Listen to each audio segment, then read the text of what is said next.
राधे कृष्ण आप सभी को। कार्तिक मास में कार्तिक मास के महात्म्य के साथ साथ कहानी भी सुननी चाहिए। आज मैं आपको कार्तिक मास में कहीं सुनी जाने वाली कहानी सुनाती हूँ। बोलो गणेश भगवान की जय। इस कथा के अनुसार एक बुढ़िया थी। वो बहुत ही गरीब थी और अंधी भी थी। उसके एक बेटा और एक बहू थे। वो बुढ़िया हमेशा गणेश जी की पूजा किया करती थी। एक दिन गणेश जी प्रकट हो गए और उस बुढ़िया से कहने लगे कि बुढ़िया मांग, जो तू चाहती है वही वरदान मुझसे मांग ले। अब बुढ़िया तो सोच में पड़ गई और फिर कहने लगी कि हे गणेश भगवान, मुझे तो कुछ भी मांगना नहीं आता, अब मैं क्या मांगूं। गणेश जी ने कहा कि कोई बात नहीं, तू सोच ले फिर मांग लेना।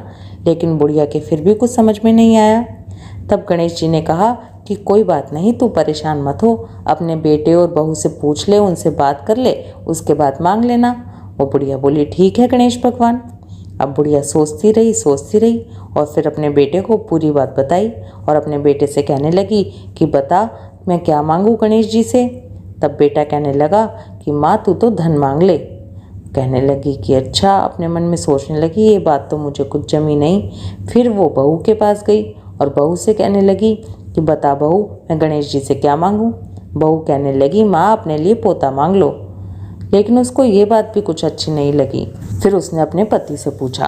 तब उसका पति कहने लगा कि तू मेरी जिंदगी मांग, मेरी सेहत मांग। अब बुढ़िया सोच में पड़ गई। सोचने लगी कि ये सब लोग तो अपने मतलब की चीज़ें ही मांगे जा रहे हैं, मुझे तो इनकी बातें समझ में आ नहीं रही। तब वो बुढ़िया पड़ोसन के पास गई और पड़ोसन से कहने लगी कि मुझे गणेश भगवान ने दर्शन दिए हैं और वरदान मांगने को कहा है, लेकिन मुझे तो कुछ समझ ही नहीं आ रहा कि मैं क्या मांगूं। बाकी सबसे घर में पूछा तो सब अपने अपने मतलब की बात बता रहे हैं। अब तुम ही बताओ कि मैं क्या मांगूं। तब उसकी पड़ोसन कहने लगी, अरे बुढ़िया, तू तो थोड़े ही दिन जिएगी, क्यों तू धन और नाती पोते मांगती है। तू तो अपनी आंखों की रोशनी मांग ले, जिससे तेरी बची हुई जिंदगी आराम से कट जाए। पड़ोसन की बात सुनकर भी बुढ़िया पूरी रात सोचती रही। अब जैसे ही सुबह बुढ़िया पूजा करने के लिए बैठी, गणेश भगवान फिर से प्रकट हो गए और फिर से बोलने लगे कि बता बुढ़िया, तूने क्या सोचा, क्या मांगना चाहती है। इस पर बुढ़िया बोली, हे गणेश भगवान, यदि आप मुझ पर प्रसन्न हैं तो मुझे 9 करोड़ की माया दें, निरोगी काया दें, अमर सुहाग दें, आंखों की रोशनी दें, नाती दें, पोता दें और सब परिवार को सुख दें और अंत में मोक्ष दें। ये सुनकर गणेश जी बोले, बुढ़िया माँ, तूने तो हमें ठग लिया। तू तो कहती थी मुझे कुछ मांगना नहीं आता, फिर भी जो कुछ भी तूने मांगा है वचन के अनुसार वो सब कुछ तुझे मिलेगा। और ये कहकर गणेश जी अंतर्ध्यान हो गए। इधर बुढ़िया ने जो कुछ भी मांगा था वो सब कुछ गणेश भगवान की कृपा से उसे प्राप्त हो गया।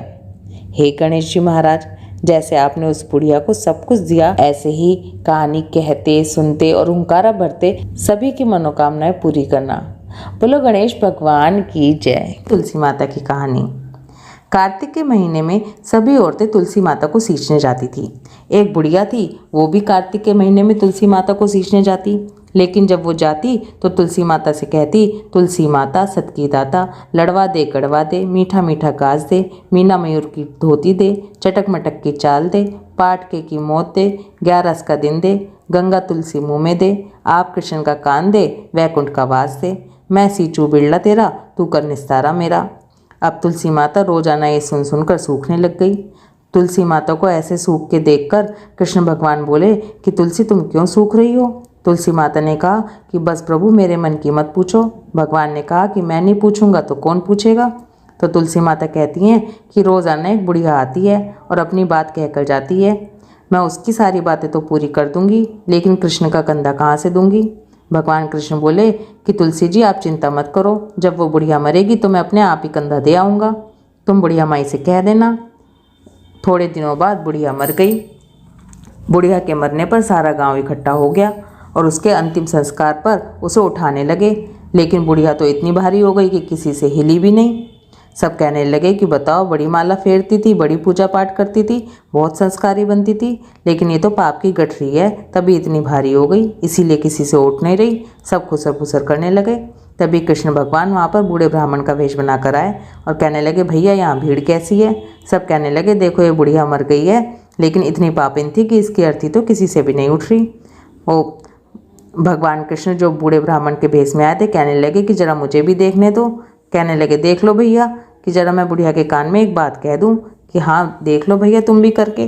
बुढ़िया के कान के पास आकर भगवान कृष्ण बोले, बुढ़िया माई अपने मन की निकाल ले, लड़वा ले गड़वा ले, मीठा मीठा घास ले, मीना मयूर की धोती ले, चटक मटक की चाल ले, पाटके की मौत ले, 11 का दिन ले, गंगा तुलसी मुँह में ले, आप कृष्ण का कांद ले, वैकुंठ का वास ले।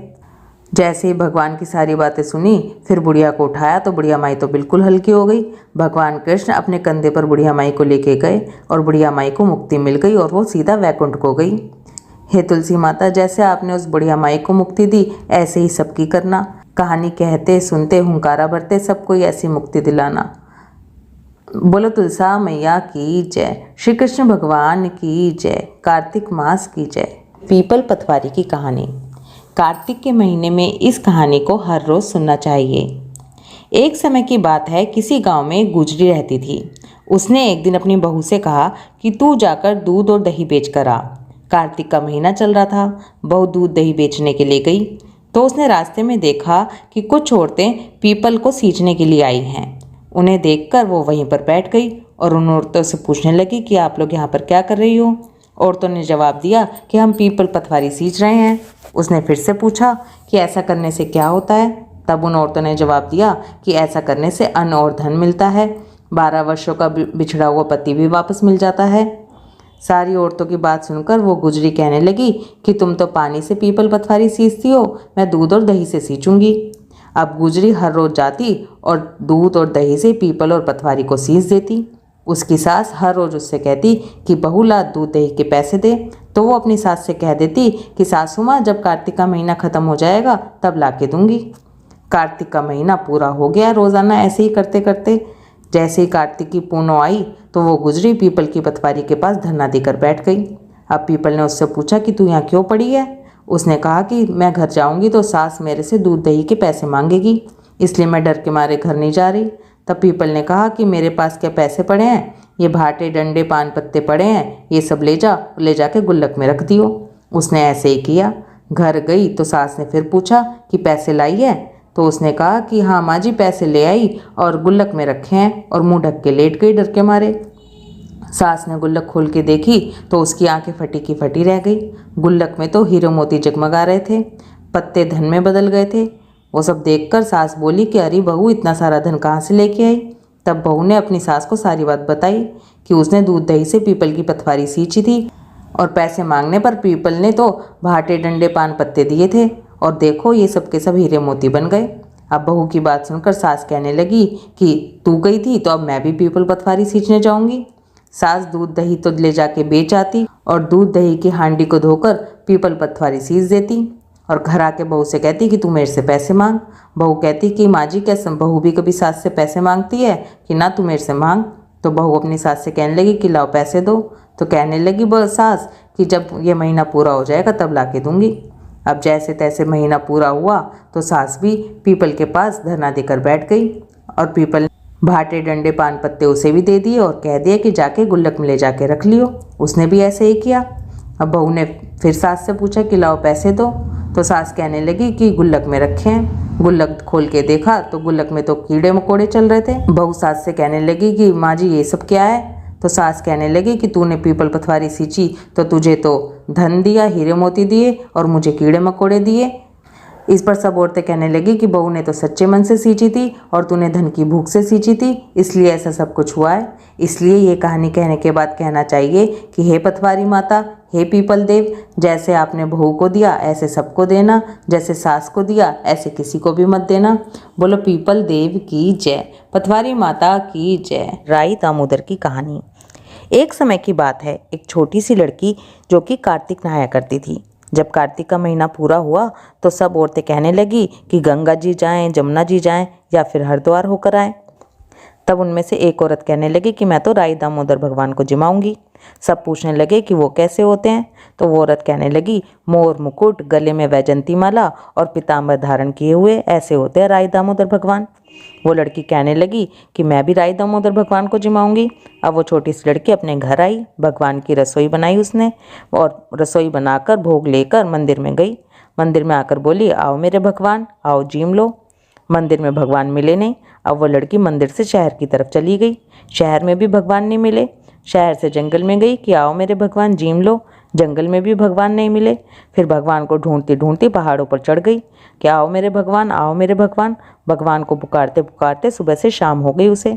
भगवान ने जब देखा कि लड़की पहाड़ पर चढ़ रही है तो भगवान जी बोले कि ये तो ऊपर से गिर के मर जाएगी और इसकी हत्या मेरे सर पर ही लगेगी, इसलिए इसे तो दर्शन देने ही पड़ेंगे। भगवान ब्राह्मण का रूप धर कर आए और उस लड़की से कहने लगे कि चल बेटा, मैं हूँ तेरा भगवान, तू मुझे जिमा दे। लड़की कहने लगी कि नहीं, आप नहीं हो मेरे भगवान। तो वो ब्राह्मण के भेष में भगवान कहने लगे, तो तेरे भगवान कैसे हैं? तो वो लड़की कहने लगी, मेरे भगवान तो मोर मुकुट वाले, गले में वैजंती माला और पीताम्बर धारण किए हुए हैं। ब्राह्मण बोला, अच्छा ऐसे हैं तेरे भगवान? कि हाँ ऐसे हैं मेरे भगवान। तब भगवान ने लड़की के सामने अपना चतुर्भुजी रूप दिखाया। अब लड़की खुश हो गई और बोली कि हाँ तुम ही हो मेरे भगवान। अब आगे आगे वो छोटी लड़की भाग रही थी और पीछे पीछे भगवान आ रहे थे। भागते भागते संग से सहेलियों से सबसे कहने लगी कि देखो मेरे घर मेरे भगवान आए हैं, मेरे घर मेरे भगवान आए हैं। सब कहने लगे, देखो तो इसके भगवान कैसे हैं। जिनके भाग्य में भगवान के दर्शन लिखे थे उन्होंने भगवान को देख लिया, जिनके भाग्य में नहीं थे उन्हें कुछ दिखाई ही नहीं दिया। हे राई दामोदर भगवान, जैसे आपने उस लड़की को दर्शन दिए ऐसे ही कहानी सुनते हुंकारा भरते सभी को दर्शन देना, सभी को अपना आशीर्वाद देना। बोलो राई दामोदर भगवान की जय, श्री कृष्ण भगवान की जय, कार्तिक मास की जय। लपसी तपसी की कहानी। एक लपसी था, एक तपसी था। तपसी हमेशा भगवान की तपस्या में लीन रहता था। लपसी रोजाना सवा सेर की लापसी बनाकर भगवान का भोग लगाता और लोटा हिलाकर जीम लेता था। एक दिन उन दोनों में लड़ाई हो गई। तपसी बोला कि मैं रोज़ भगवान की तपस्या करता हूँ इसलिए मैं बड़ा हूँ। लपसी बोला, मैं रोज़ भगवान को सवा सेर लापसी का भोग लगाता हूँ इसलिए मैं बड़ा हूँ। तभी वहाँ से नारद जी गुजर रहे थे। दोनों को लड़ता हुआ देखकर नारद जी उनसे पूछने लगे कि तुम दोनों क्यों लड़ रहे हो। तपसी ने खुद के बड़ा होने का कारण बताया और लपसी ने अपना कारण बता दिया। नारद जी बोले कि मैं तुम्हारा फैसला कर दूंगा। दूसरे दिन लपसी और तपसी नहाकर अपनी रोज़ की भक्ति करने आए तो नारद जी ने छुपकर 1.25 करोड़ की एक एक अंगूठी उन दोनों के आगे रख दी।